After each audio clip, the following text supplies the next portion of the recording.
남태평양의 열정. 작가 케이돌프. 정지된 것 같은 지극히 짧은 순간이었다. 금발의 숱이 많은 머리에 네모난 얼굴, 그리고 의아해하는 갈색 눈의 남자가 누구라는 걸 깨닫는 데는 잘 있었어, 바네사? 당신 하나도 변하지 않았군. 변하지 않았다고? 그녀는 갑자기 웃음을 터뜨리고 싶었다. 만약 그가 헤스로우에서 떠나보냈던 그 소녀와는 너무도 다른 바네사라는 걸 알게 된다면. 웬일로 여기에? 정말 오래간만이군요. 3개월이 더 되었으니 미첼. 휴가를 얻기가 힘들었지. 사정을 조금만 이해해달라고 간청을 했었지만 그는 말을 하면서도 눈으론 옛날 애인의 모습을 살피느라 정신이 없었다. 당신은 내게 소식을 알려줬어야 했어. 지금까지 나는 당신이 아버지 때문에 여기에 머물러 있을 줄 알았지. 그런데 아버지는 돌아가셨고 당신은 결혼을 했다는 소식은 내게 얼마나 큰 충격이었던지. 그랬을 거예요. 그에게 무슨 말을 해야 할지 몰라 그녀는 잠시 당혹스러워하며 머뭇거렸다. 달리 할 말이 없군요. 나는 당신이 답장을 안 하게 편지에 적힌 사실을 그대로 받아들인 줄로만 생각했죠. 나는 당신을 너무 잘 알아, 바네사.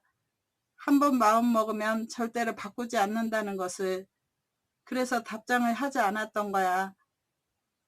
말을 멈추고 나서 그가 쓴 웃음을 지어 보였다. 그런 그의 모습이 무척 처량하게 느껴.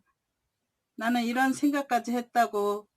가능하다면 당신 아버지를 영국으로 모셔서 함께 모시고 살려고 말이야. 오 하느님, 미안해요. 미체 정말 미안해요. 그녀는 그에게 이루 말할 수 없는 깊은 상처를 준 것을 깨닫고 가슴이 너무 아렸다. 나는 당신을 괴롭히고 싶지 않아요, 미첼. 나도 당신을 생각하지 않는 게 아니에요. 그러나 이제는 너무 늦었어요. 결코 늦지 않았어. 그는 결심이 굳다는 것을 보여주려는 듯 입을 쫙 다물었다. 돌아갈 때까지 3주일은 더 시간이 있어. 그리고 내가 원한다면 브랜든이 배에 침대를 마련해 주겠다고 했으니까 마음이 바뀌면 언제라도 내게로 와. 그건 어렵지 않지? 어쨌든 내가 여기 있다는 것을 당신이 기억해 주는 것만으로도 나는 만족할 테니까. 그의 제의가 왠지 그녀를 감동시켰다. 미첼의 말이 진심이라는 걸 의심할 수는 없었다. 라울은 결코 이 남자만큼 그녀를 사랑하지 못하리라. 미첼은 오직 그녀를 보기 위해 지구를 반바퀴나 달려온 것이다. 알겠어요. 그녀가 다시 갑판으로 나왔을 때 브랜드는 회전의자에 앉아 꾸벅꾸벅 졸고 있었다. 발자국 소리를 듣고 그는 얼른 몸을 일으켰다. 얼굴엔 잔뜩 미안해하는 표정을 띈 채 그렇게 해야만 당신이 이리로 올 것 같아서.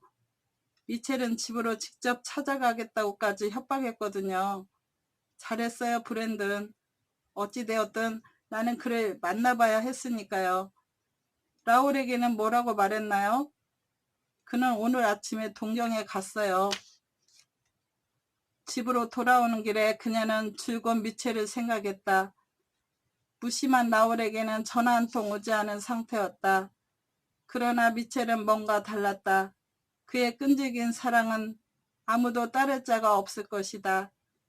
미첼에게는 라울의 품 안에서 느꼈던 충만감을 느낄 수 없을지 모르지만 그러나 인생에는 순간적인 황홀감보다 더 중요한 게 분명 있다는 걸 그녀는 깨달았다. 저녁 무렵에 라울이 돌아왔다. 그는 뭔가 달라져 있는 게 분명했지만 뭐라고 딱 꼬집어 말할 수는 없었다. 그는 생각에 잠긴 채 도무지 말이 없었다. 지쳤나 보군요. 그의 푸른 눈동자는 심상치 않은 눈빛을 바라고 있었다. 잠시 후 그가 어렵사리 말을 꺼냈다. 바네사, 당신에게 다시 아이를 갖도록 강요한 것이 잘못임을 알았소. 우리는 먼저 우리 자신을 알 필요가 있지 않을까? 조금 늦은 감이 없지 않지만 늦지 않았어요. 다만 지금은 아기를 갖고 싶지 않아요. 수줍은 듯 그녀가 말했다.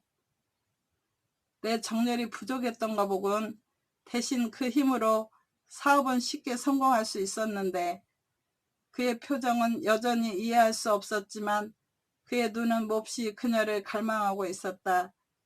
우리 두 사람만 로얄섬에 가서 일주일쯤 지내다 오는 것이 어떻겠어? 그것은 우리에게 필요한 여유를 갖게 해줄 것이오. 로얄섬? 바로 그들의 모든 것이 시작되었던 곳. 그녀의 눈이 금세 반짝였다. 애써 흥분을 감추고 태연하게 말하는 데는 꽤 힘이 들었다. 좋아요. 언제 가죠? 그녀는 그가 왜 이런 제안을 하는지 도무지 알 수가 없었다. 그런데 왜 그런 생각을 했죠? 무슨 일이라도 있었나요, 라울? 나는 다만 무슨 일이 더 우선인가를 깨달았을 뿐이요. 우리 새로 시작합시다, 바네사. 처음부터 실수 없이. 그러나 그는 끝내 그녀를 사랑한다는 말은 하지 않았다. 때가 되면 말하게 되리라. 그때까진 꾹 참고 기다릴 것이다. 그날 아침 시몬느는 전화를 걸어 라울이 돌아오거든 저녁에 식사를 하러 오라고 했었다. 그 말을 그에게 전하면서 시몬느가 기모노 얘기를 하더라고 말하자 그가 너털어 웃음을 웃었다. 아차, 시몬느에게 선물을 사오겠다고 한 걸 깜빡 잊었군. 하긴 당신 선물도 잊었는데 뭘. 잊길 잘했어요. 만약 선물을 사왔더라면 양심이 찔려서 그것으로 아부를 하려고 한다고 생각했을 테니까요. 그의 미소가 돌연 어색하게 변했다. 무슨 말이지? 긴자에 가겠다고 했잖아요. 정말 갔었나요? 서너 번. 당신 생각처럼 신나는 것은 아니었어. 단체 화합이나 비즈니스맨들이 같이 모여 점심 식사를 했을 뿐이니까. 시몬느 집에 가기 위해 바네사는 라일락 빛깔의 실크 바지와 웃도리를 입었다. 그 옷은 그녀의 우아한 머릿결을 더욱 돋보이게 해주었다. 누메의 인류 미용사 덕분에 머릿결이 자연스럽게 길들여진 것이다. 거울에 비친 자신의 모습은 3개월 전에 비해 무척 세련된 것이었고 이는 어마어마한 돈의 위력을 느끼게 해주었다. 돈이 아니었다면 이렇게까지 아름답고 세련되진 못했을 것이다. 준비가 되었으면 가기로 합시다. 벌써 8시가 다 되었어. 침대에 있는 자켓을 집어들면서 그가 말했다. 그날따라 시몬네의 표정이 유난히 밝아 보였다고 집에 들어서자마자 라울이 말했다. 바네사는 희미하게 미소를 지으며 아까 들었던 얘기를 털어놓기 시작했다.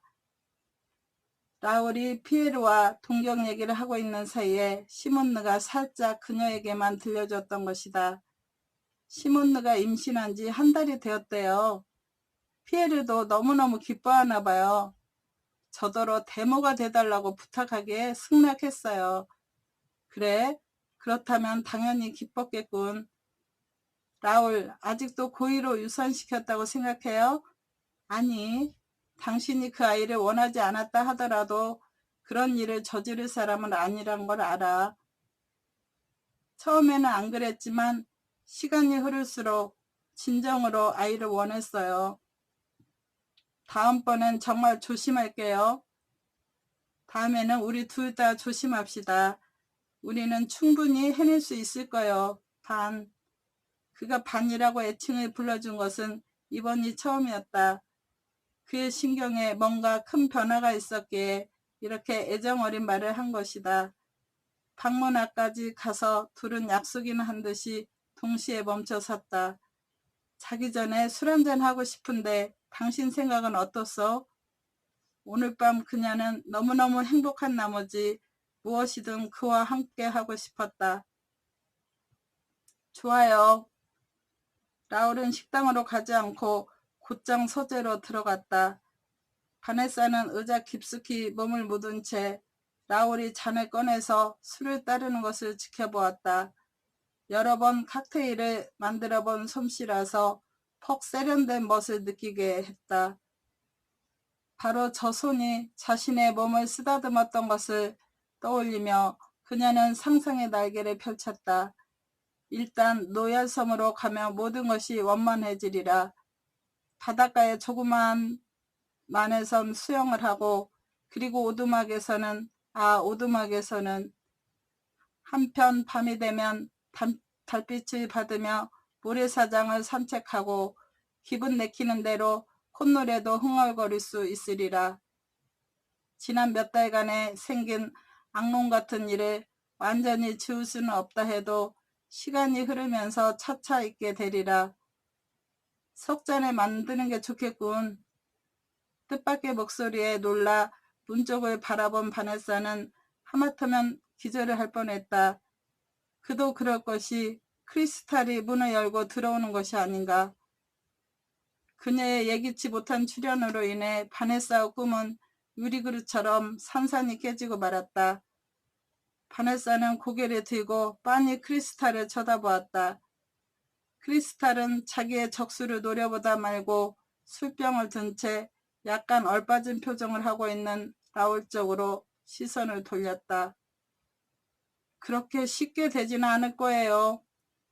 날카로운 금속이 부딪히는 듯한 소리를 내며 크리스탈이 외쳤다. 그녀는 진실을 들어야 한다고요. 진실이라니? 바네사는 자기 목소리가 마치 허공으로 붕 뜨는 것 같았다. 무엇을 말하는 거죠? 바네사의 목소리는 더욱 심하게 떨리고 있었다. 우리는 동경에서 함께 있었어요. 숨막힐 듯한 시간이 몇 분 계속됐다. 마침내 먼저 입을 연 사람은 라울이었다. 이렇게 해서 당신이 얻게 되는 건 뭐지? 내가 뭘 원하는지 아시잖아요? 크리스탈은 얼음처럼 차갑게 말했다. 잘들 해보세요. 나는 짐을 꾸릴 테니까. 오늘 저녁엔 안 돼. 얘기하지 않고는 갈 수 없어. 당신 얘기를 들어봤자 달라질 것은 아무것도 없어요. 여전히 쌀쌀맞게 그녀가 대꾸했다. 변명은 듣고 싶지 않아요. 두 분이 썩 잘 어울리는군요. 크리스탈은 눈꼽만치도 미안한 기색이 없이 뻔뻔스럽게 바네사에게 문을 비껴주었다. 그녀가 문을 열고 나가려 하자 라울이 입을 꼭 다문 채 문 앞에 버티고 서서 그녀의 얼굴을 바라보았다. 내 말을 듣고 가도 늦지 않아, 바네사. 이런 식으로 걸어나가게 내버려 둘 수는 없어. 더 이상 선택의 여지가 없어요. 밖에 택시가 기다리고 있으니까요. 차는 언제까지나 기다리게 돼 있어. 돈을 준다는데 운전사가 뭐라 하겠어? 그는 문을 꼭 닫고 나서 그녀를 유심히 쳐다보았다. 앉아요. 서 있겠어요. 무표정할 뿐 그녀의 목소리에는 이제 아무도 떨림이 없었다. 무슨 얘기를 하고 싶죠? 그는 한숨을 연거푸 내쉰 다음 손바닥을 폈다 오므렸다 하면서 그녀를 바라봤다. 동경에서 크리스탈을 만날 계획은 전혀 없었어. 난 단지 그곳에 간다고 전화만 했을 뿐이요. 그러니까 당신은 우리가 결혼한 후에도 줄곧 그녀와 연락하고 있었던 거로군요. 가끔씩 내 기억에서 그녀를 완전히 지워버릴 수는 없었기에 몇 년 후라면 또 몰라도 결국 당신 마음속에서 그녀를 지울 수는 없었다는 소리군요. 그것에 대해 당신 탓은 안 해요, 라울. 나는 단지 아들을 낳을 때까지 당신 놀이개에 불과했을 테니까요. 그랬으면서 왜 당신은 내가 떠나려 했을 때 붙잡았나요? 크리스탈도 당신에게 아들을 낳아줄 수 있었잖아요. 그렇지 않아요. 적어도 당신보다 그녀를 잘 아는 사람은 나니까. 그는 이제 지친 듯 문에 몸을 기댔다. 내가 그녀에게 결혼해 달라고 한 것은 철이 없었을 때였어. 그녀가 승낙하자 되물릴 수도 없었고, 그러던 차에 피에르가 당신이 임신한 사실을 내게 알려주었어요. 그래서 나는 당신이 내 아들을 데리고 떠나게 할 수는 없다고 결심한 거요. 내가 만약 임신 중절을 했다면 지금쯤 크리스탈과 결혼했겠군요. 그때라면 그랬을 거요. 그 당시 난 그녀가 얼마나 자기 엄마를 닮았는지 몰랐으니까. 그게 이 모든 일에 대해 어떤 관계가 있죠? 어쨌든 당신이 그녀와 함께 동경에 있었던 사실은 부인할 수 없잖아요. 내가 궁금한 것은 동경을 다녀온 후로 왜 나에 대해서 갑자기 부드러워졌나 하는 점이에요. 그의 목소리가 순간 몹시 부드럽게 변했다. 내가 당신에게 관심을 갖기 시작해서였다면 이해가 안 되겠소? 그런 점에서 지금까지 나는 참 바보였어. 그때 나는 무엇이 옳았는지도 몰랐으니까. 그녀의 턱이 들썩거리고 올라갔다. 그런 사실을 깨달은 게 크리스탈과 관계를 맺기 전이었나요? 아니면 후였나요? 나는 크리스탈과 관계를 갖지 않았어. 그녀는 그랬던 것처럼 말하던데요. 당신으로 하여금 그렇게 믿게 하려고 그랬을 거요. 그녀는 당신에게 복수하고 싶었을 테니까. 하지만 내 눈을 뜨게 해준 것에 대해선 그녀에게 고맙게 생각하고 있어. 그녀의 관심은 언제나 오직 자기가 원하는 것에만 있었거든. 당신은 그토록 오랜 세월을 그녀의 미모에만 눈이 멀었었단 말인가요? 바네사는 자신의 냉소를 결코 미안해하는 기색이 없었다. 내가 백치로 보였는지 몰라도 라울, 나는 결코 어리석지는 않아요. 당신은 우리 둘 딸을 거느릴 수 있다고 생각했겠죠? 나는 순종하기만 하는 하잘것없는 마누라로, 크리스탈은 정부로 말이죠. 그 아버지의 그 아들이네요. 그런데 그녀는 자기의 위치가 마음에 안 든 게로군요. 도대체 그녀가 왜 그랬을까요? 라울의 입술이 청백해졌으나 그는 여전히 냉정을 잃지 않았다. 아침나절에 그녀가 로비에 앉아 있을 때 미첼이 왔다. 호텔 종업원이 방을 청소하고 있었기 때문에 그녀는 잠시 나온 것이었다. 며칠간 햇볕에 걸린 그는 건강미가 넘쳐 흐르는 것 같았다. 대뜸 그녀 곁에 와 앉으면서 미첼이 말을 꺼냈다. 부둣가에서 떠드는 소리 브랜든이 들었대. 무슨 일이 있었어, 바네사? 때가 된 것뿐이에요. 그리고 지금은 아무 말도 하고 싶지 않아요. 그는 잠시 침묵을 지키고 앉아 있었다. 몹시 당황하고 있음이 분명했다. 다신 돌이킬 수 없는 일이야? 절대로 돌이킬 수 없어요. 서재에서 있었던 일을 되새기며 그녀가 단호하게 말했다. 크리스탈에게 라울이 그토록 필요한 존재라면 차치하고라도 내버려 두자. 그녀는 이제 차라리 그들이 서로 잘 지내길 바랬다. 나는 아무래도 영국으로 돌아가게 될 것 같아요. 더 이상 여기 있을 필요가 없으니까요. 이혼은 여기서 하든 영국에 가서 하든 빠른 편을 택하겠어요. 그렇게 하려면 3년은 걸릴 거야. 법이 바뀌지 않는 한. 6주간의 결혼 생활을 청산하기 위해 3년이나 걸린다니 그때까진 너무 길다. 지금부터 3년이겠죠? 여하튼 빠를수록 좋겠어요. 그런데 여권과 대부분의 짐을 두고 왔는데 내 실수였죠? 내가 가서 가져올 수도 있어. 차는 브랜든이 빌려줄 테니까. 그녀는 깜짝 놀라 그를 쳐다보았다. 당신이 가겠다고요? 어차피 누군가 가야 된다면. 그는 이제 냉정을 되찾고 현실적인 문제를 말하기 시작했다. 가서 내 진심을 그에게 말하는 것을 두려워하지 않겠어, 바네사. 그는 당신에 대해 잘 알지 못해요. 최소한 누마에 와 있다는 사실조차도. 그렇다면 이번에 알게 되겠지. 짐은 많아? 별로. 칼라니에게 메모를 써줄 테니 갖고 가세요. 그녀가 바로 그 집 가정부거든요. 아마 가방이 2~3개쯤 될 거예요. 바네사는 잠시 주저하며 그의 얼굴을 빤히 쳐다보았다. 칼레도니아를 이왕 떠날 생각이라면 그녀는 라울과 더 이상 대면하지 않고 떠나는 게 속 편할 것 같았다. 나도 당신과 함께 갈 거야. 무슨 뜻인지 알아? 물론이죠. 당신이 여기 머무를 이유는 조금도 없잖아요. 그녀가 짐짓 냉소적으로 말했다. 그는 고개를 저으며 애정이 담뿍 담긴 시선으로 그녀에게 말했다. 무얼 말하려는지 알아. 그리고 그건 아무래도 상관없어, 바네사. 당신이 나를 필요로 할 때면 언제든지 나는 곁에 있을 거야. 고마워요. 난 당신의 사랑을 받을 자격이 없는데. 그는 여권 없이 2개 옷이 가득 든 가방을 갖고 들어왔다. 힘껏 말해보았지만 그가 들어주질 않더군. 필요하면 당신이 직접 와서 여권을 찾아가래. 당신이 누구라고 밝혔나요?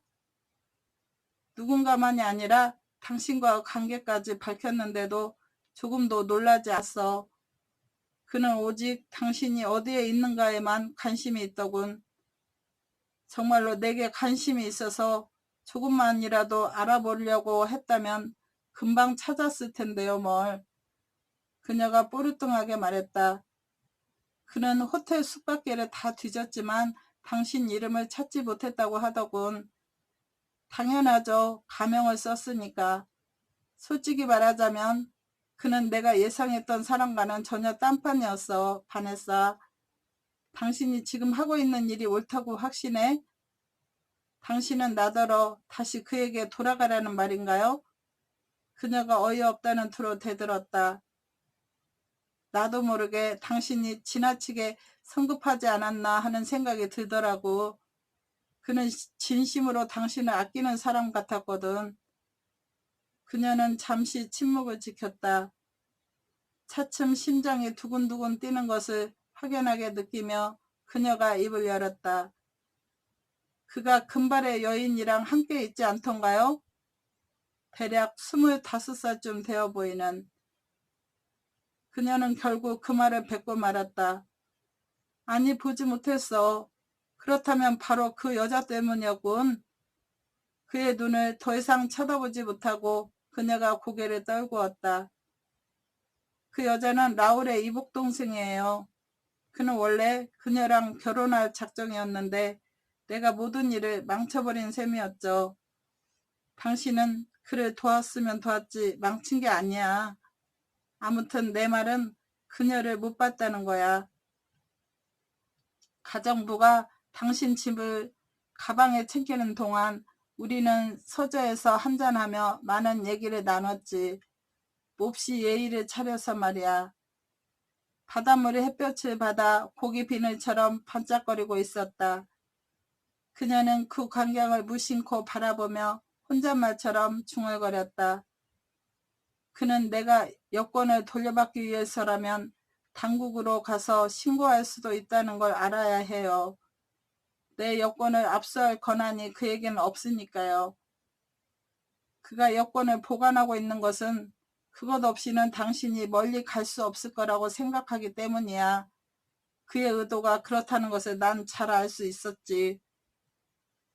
바네사는 놀랍다는 듯이 그를 한참 동안 빤히 쳐다보았다. 바네사, 나는 당신이 행복하기 원해. 당신을 행복하게 해줄 수만 있다면 난 지옥 끝이라도 갔다 왔을 거야. 그런데 그는 나보다도 더욱 당신을 행복하게 해줄 수 있을 것 같아. 그녀가 거칠게 말했다. 돈이 전부가 아니에요. 돈이 아니고 진정으로 당신을 사랑해 줄 거야. 그러면 난 여기에 오기 전까진 내가 얼마나 좁은 세상에서 살았는지를 몰랐어. 그건 그렇고 정말로 이곳을 떠나고 싶으면 절차를 밟지 그래.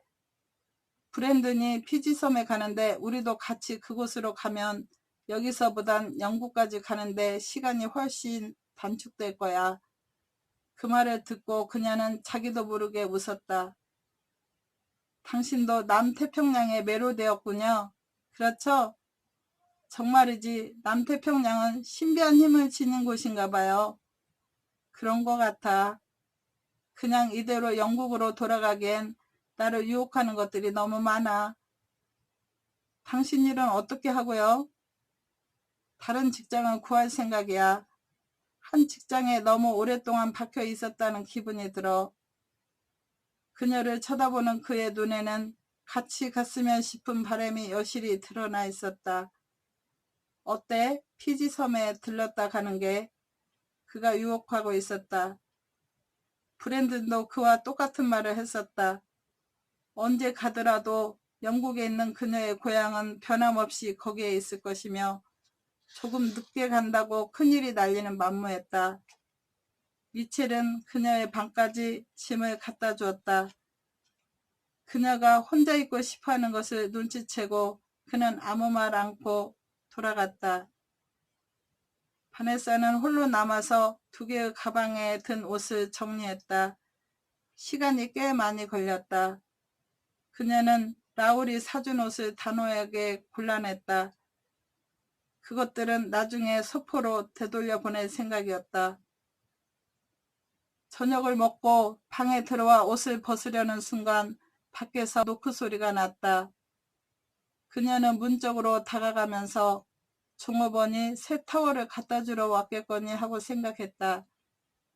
라울이 복도에 서 있는 것을 발견하자 바네사는 멍하니 그를 쳐다볼 뿐 아무런 말도 나오지가 않았다.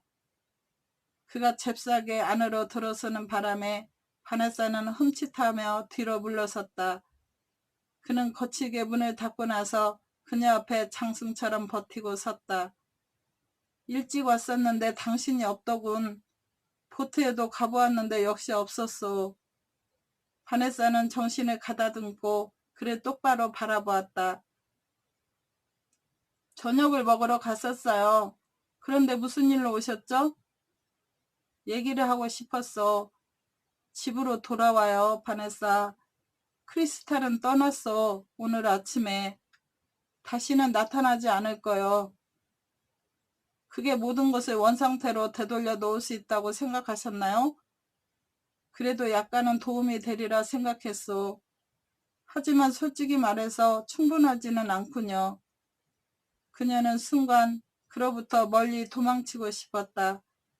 그러나 달리 갈 곳이 없었다. 그녀와 동경에서 같이 있었다는 사실은 변함이 없잖아요. 동경에서 있었던 일은 이미 말했잖소. 물론 그랬죠. 고집스레 보이는 턱을 쑥 내밀며 그녀가 말했다. 그때 나는 당신 말을 믿을 수가 없었어요. 지금도 그 마음에는 변함이 없어요. 잠시 동안 그의 눈엔 분노의 불길이 이글거렸다. 나는 당신을 집으로 데려갈 수도 있어. 경찰을 불러서요? 그 좋은 가문에 먹칠을 하려고요? 손이 떨리는 것을 감추기 위해 그녀는 호주머니에 손을 집어넣었다. 경멸을 가득 담은 얼굴로 그를 정면으로 쳐다보는 모습이 마치 얼음같이 차가웠다. 당신이 항상 이길 수는 없어요, 라울. 당신에게 아이를 낳아줄 사람은 다른 데서도 얼마든지 찾을 수 있을 거예요. 여자 한 명은 거뜬히 살 만큼 당신은 부자이니까요. 입을 굳게 다문 채 아무런 반응이 없다가 그가 마침내 입을 열었다. 나를 너무 괴롭히지 말아요. 그래. 이제 앞으로 어떻게 할 셈이요? 미첼과 같이 갈 생각이에요. 더 정확히 말하자면 브랜든과 미첼과 함께 배를 타고 피지로 갈 거예요. 하루 안으로 준비를 다 할 것 같소? 물론이죠. 이곳에 있는 동안에 주어진 좋은 기회를 최대한으로 이용해야죠. 안 그러면 그게 도리어 어리석지 않을까요? 그게 당신이 원하는 거라면 나도 찬성하겠소. 그는 자켓 안주머니에서 눈에 익은 까만 수첩을 꺼냈다. 이게 필요할 거요. 바네사는 어색하게 그것을 건네받았다. 미첼에게는 내가 가져오라고 했다면서요? 이제 와서 그게 무슨 소용이요? 내가 알고 싶은 것은 이미 다 알았는데. 바네사, 당신이 오라. 그러니 억지로 붙잡을 수는 없지. 언제쯤 떠날 생각이요? 확실히는 모르겠어요. 그녀는 그가 여권을 쉽게 내준 것에 대해 이상하게 맥이 탁 풀렸다. 지금 생각으로는 2, 3일 안으로. 돈은 필요하지 않소? 아니요. 아버지가 돌아가시기 전에 쓰고 남았던 돈이 몇백 프랑 남아있어요. 또 더 필요하다면 영국으로 전보를 칠 수도 있고요. 이제 보니 당신 돈을 이곳으로 이전시키지 않은 것이 잘한 일이 같군. 그렇게 생각해요. 자기들이 마치 2명의 이방인 같다고 그녀는 생각했다. 그러면서 제발 라울이 가주길 바랬다. 그래야만 참을 수 없는 긴장에서 해방될 것 같았다. 그는 가까이, 너무 가까이 있었다. 독특한 남자 냄새를 맡을 수 있을 만큼 가까운 곳에 그가 있었던 것이다. 그녀는 가까이에 있는 그를 너무도 잘 알 것 같으면서도 실상은 아무것도 몰랐다. 그가 조금도 움직이지 않았는데도 불구하고 그녀는 그들 사이에 장벽을 쌓듯이 손을 들어 올리며 말했다. 이제 끝났어요. 라울은 하늘 수 없다는 것이 어깨를 들썩거리며 말했다. 내가 있는 곳을 아니까 마음이 달라지거든 언제라도 와서 말해주시오. 이상하네요. 그 말은 미첼이 이곳에 도착한 날 제게 했던 말과 똑같으니 말이에요. 그때까지만 해도 나는 당신을 믿고 싶을 만큼 속없는 여자였나 봐요. 하지만 이제 제 마음은 안 바뀔 거예요, 라울. 그의 깊고 푸른 눈에 성광의 번쩍이었다. 그럼 이젠 작별 인사를 나눠야겠군. 그가 그녀에게 손을 뻗치자 바네사는 성급히 뒷걸음치를 쳤다. 그러나 그의 손아귀에서 벗어나기엔 너무 늦었다. 그녀의 모든 감각을 되찾아줄 만큼 그의 입맞춤은 달콤하고 부드러웠다. 그녀는 그에게 매달리고 싶었다. 그와 같이 있으면서 그동안 있었던 모든 일을 잊고 싶었다. 그의 포옹에서 벗어나기 위해 발버둥을 쳤기 때문에 그녀는 떨리는 목소리로 가까스로 인사를 했다. 그럼 잘 가요, 라울. 아무 표정도 나타내지 않고 라울이 돌아서 갔다. 그는 결코 다신 돌아오지 않을 것이다. 그녀는 남아있는 마지막 끈까지 잘라버린 셈이니까. 다음 며칠 동안은 생각할 시간도 없이 바빴다. 그녀에게는 바쁜 것이 오히려 좋았다. 미첼 역시 폴리아에서 일하는 게 좋은 모양인지 무척 생기발랄하게 보였다. 사람이 완전히 달라 보일 정도로. 당신을 찾아서 여기까지 오지 않았더라면 그동안 내가 무엇을 잃고 살았는지조차 몰랐을 거요. 피지섬으로 떠나기 전날 밤에 미첼이 한 말이었다. 금요일 아침 일찍 그들은 피지섬으로 떠났다. 아직 정리되지 않은 복잡한 감정을 지닌 채 바네사는 다시는 못 보게 될 칼레도니아를 일부러 등지고 서서 바닷물이 시원스럽게 갈라지는 걸 보고 있었다. 뒤돌아볼 필요가 전혀 없었다. 이제부턴 오직 앞만 보고 가야 했다. 즐겁게 살리라 결심하는 그녀의 두 주먹에 어느새 힘이 들어가고 있었다. 그녀가 세 잔의 커피를 만들어서 갑판으로 올라왔을 땐 시계가 벌써 10시 30분을 가리키고 있었다. 바다는 잠잠하고 고요했다. 햇볕이 수면 위에서 반짝이는 모습은 왠지 모를 평화로움까지 느끼게 했다. 그들이 왁자지껄하게 얘기를 하며 커피를 마시던 순간이었다. 갑자기 브랜든이 말을 중단하고 바다 쪽을 보았다. 별일 아닌 것을 입증이라도 하려는 듯이 그가 다시 웃으며 말했다. 저기 보트 한 척이 우리를 추적하는데요. 해안 경비정은 아닌 것 같고 일단 배를 멈춰서 저 배가 우리를 앞지르도록 해보죠. 하얀 보트가 그들의 뒤를 쫓아오고 있었다. 곧이어 바네사가 떨리는 목소리로 말했다. 저곳은 라울의 배예요. 그녀는 흥분하여 더 이상 말을 이을 수가 없을 지경이었다. 가만 놔둬요, 브랜든. 그가 앞지르도록. 우리 쪽에서 더 빨리 달릴 수도 있지만 일단 멈추지요. 저렇게 우리 뒤를 따라 여기까지 온 것을 보니 중요한 일인가 본데. 잠시 후 그 배는 로프를 던져서 나란히 폴리아 옆으로 다가왔다. 라울은 하얀 셔츠와 면바지를 입고 모자도 쓰지 않은 채였다. 그가 말없이 폴리아의 간판에 발을 딛고 훌쩍 넘어왔다. 고맙소. 양쪽 다 시간을 절약하게 해주어서. 그 말을 마치자마자 그는 시선을 정확하게 바네사에게 고정시켰다. 나와 함께 갑시다, 바네사. 잠깐만 기다려요. 미첼이 침착하게 말했다. 바네사가 이미 말했을 텐데. 라울이 그를 향해 고개를 돌리자 미첼은 자기도 모르게 말끝을 흐렸다. 그는 오랫동안 눈을 가늘게 뜬 채 영문을 모르겠다는 듯이 서 있다가 마침내 입을 열었다. 알았어. 무슨 뜻인지. 하지만 선택은 바네사에게 달렸죠. 그녀는 미첼이 자기를 방관한다는 느낌을 떨쳐버릴 수가 없어서 서운하다는 표정으로 그를 쳐다봤다. 미첼은 하는 수 없다는 듯 쓴웃음을 지으며 말했다. 우리는 우리 둘이 어떤 상태라는 걸 잘 알잖아, 반. 나는 당신을 이해해. 사실 당신은 피지에 가고 싶어 하지 않았어. 그런데 나를 위해 이러고 있는 거야. 그러니 이제 그만 고집을 버려. 이건 내 자존심 문제라고요. 그녀는 얼굴을 붉히며 말했다.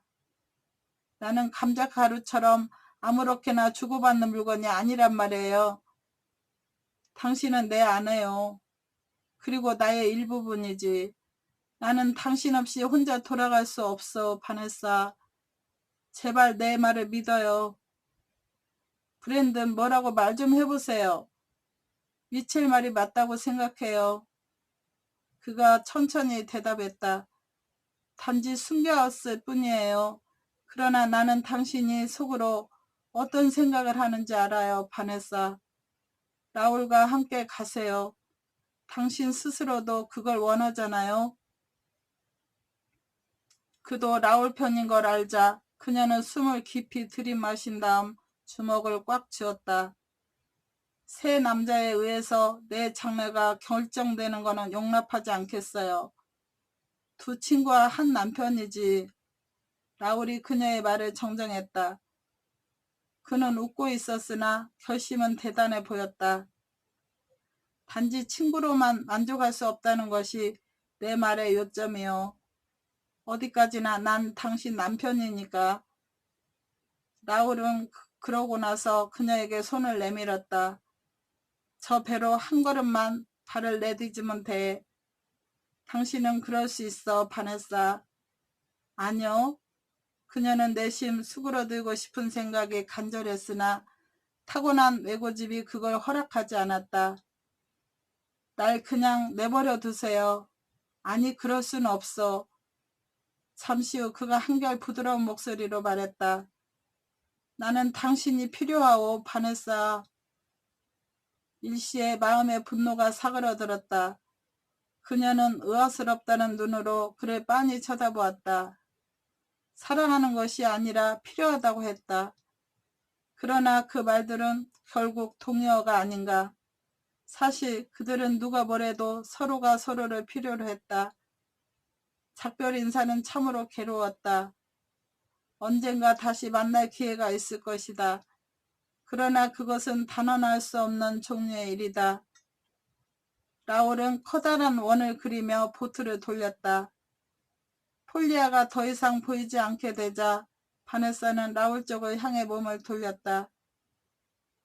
우리가 오늘 떠난다는 것을 어떻게 아셨나요? 알아내려고 마음만 먹으면 못할 게 없지. 어디까지라도 쫓아가서 당신을 데려올 작정이었소. 전 당신을 다시는 못 볼 줄 알았어요. 자, 이제 과거는 깨끗이 잊어버리고 로얄섬으로 갑시다. 라울은 언젠가 기분 전환을 하러 그곳에 가자고 말했었다. 지금이야말로 그 어느 때보다도 기분 전환이 필요할 때였다. 처음 시작했던 곳에서 다시 사랑을 시작한다면 서로를 보다 잘 알게 될 것이다. 헌신이 가능할 것이다. 서로 신뢰야말로 가장 중요한 것이니까. 물어보지 말아야겠지만 크리스탈은 정말 아주 떠났나요? 그의 표정이 금세 굳어졌다. 그래요. 이번에 로얄섬에 가면 그녀의 흔적은 찾아볼 수 없을 거요. 그녀는 모든 것을 갖고 떠났으니까. 20년은 긴 세월이었죠, 라울. 하지만 그녀는 스스로 시간을 모두 파괴했어. 난 이제 그녀에게 아무런 미련도 없다오, 바네사. 아직도 동경에서 있었던 일을 내가 속였다고 믿소? 아니요. 만약 당신이 그 여자와 관계를 가졌다면 그녀는 그렇게까지 억지 주장을 할 필요도 없었을 거예요. 그게 당신의 판단이요? 관찰일 뿐이에요. 당신도 말했잖아요. 여자가 한을 품으면 5, 6월에도 서리가 내린다고. 그렇다고 내게 전혀 잘못이 없다는 뜻은 아니오. 지금 와선 다 소용없는 말이지만 그는 앞을 바라보며 기쁜 목소리로 애처댔다. 저기 로얄 섬이 보이오. 바네사는 섬이 가까이 다가오자 가슴이 차츰 두근거리기 시작했다. 엔진이 꺼지고 배가 방파제에 천천히 부딪히는 소리와 함께 그녀는 내릴 준비를 했다. 라울이 먼저 내려 보트를 정박시켰다. 집 방향으로 그녀가 막 걸음을 옮기려 했을 때였다. 그가 웃음을 머금고 해변 쪽으로 잡아당겼다. 그쪽이 아니오. 바로 이쪽이요. 아직 얘기할 게 남아있어요. 거기로 가야만 할 수 있는 얘기 말이요. 조그만 오두막은 조금도 변하지 않은 채 마치 그들을 기다리기나 했다는 듯 아늑했다. 모래바닥 역시 부드럽고 깨끗했다. 바네사는 처음엔 입을 다물고 있었으나 그게 오래 갈리는 만무했다. 옷을 하나씩 벗는 것과 동시에 그녀는 모든 쓸데없는 자제력을 던져버렸다. 입술과 손과 그의 단단한 몸뚱아리를 갈망하면서 바네사는 하마터면 이 남자를 영원히 잃을 뻔한 생각을 하고 몸서리를 쳤다. 생각만 해도 그것은 아찔한 일이었다. 그가 격정으로 그녀를 껴안으며 속삭였다. 당신을 사랑해. 오 하느님, 내가 당신을 얼마나 사랑하는지. 외롭고 불안했던 지난 며칠 동안 얼마나 당신을 그리워했는지 모를 거요. 그녀 역시 떨리는 목소리로 말했다. 그 말을 좀 더 일찍 해줬더라면 보트에서 조금이라도 더 빨리 내렸을 텐데요. 언제 확신하게 됐나요? 당신이 나를 사랑한다는 것을. 동경에 있을 때 확실히 깨달았소. 아직도 늦지 않았으니까 옛날의 감정을 되살릴 수 있겠다고 기대에 부풀어서 돌아왔었는데 나는 몇 달 전 바로 이곳에서 당신에게 푹 빠졌더랬어요. 그런데 나만 상처를 받을까 두려워서 스스로 숨기려 했을 뿐이에요. 그녀는 그의 얼굴을 어루만지며 계속 말을 이었다. 오늘 피지로 출발할 때 모든 희망을 버렸어요. 전날 밤 당신을 그냥 돌려보낸 내 자신을 꾸짖으면서 말해요. 우리는 진작 이렇게 가까이 있을 수 있었는데 우리는 결국 이렇게 다시 합쳤다는 그 사실만이 중요해. 그는 머리를 들어 그녀 가슴에 살포시 키스를 했다. 바네사는 그것을 기다렸다는 듯이 다정한 미소를 보냈다. 영국 여자는 쌀쌀맞다면서? 그래서 우리 영국 여자들은 다정한 프랑스 남자를 원하고 있잖아요. 그녀는 라울의 푸른 눈동자를 쳐다보면서 금방이라도 빨려들 듯한 착각을 떨쳐버릴 수가 없었다. 가슴이 벅차올려서 그녀는 도저히 마음속의 생각을 그대로 간직하고 있을 수가 없었다. 라울, 당신을 너무너무 사랑해요. 그는 다시 그녀의 입술에 키스를 함으로써 그가 그녀를 얼마나 사랑하고 또한 소중히 여기는지를 증명해 주었다. 우리는 조금만 참아야 할 거야. 당분간은 조심해야 하니까. 그가 듣기 힘들 정도의 작은 목소리로 소곤댔다. 남태평양의 열정이 두 사람을 거센 불길로 사로잡고 있는데도 불구하고 참아야 한다니. 저는 더 이상 참을 수도 기다릴 수도 없어요. 그를 끌어당기며 그녀가 속삭였다. 끝까지 들어주셔서 감사합니다. 구독과 좋아요는 저에게 힘이 됩니다.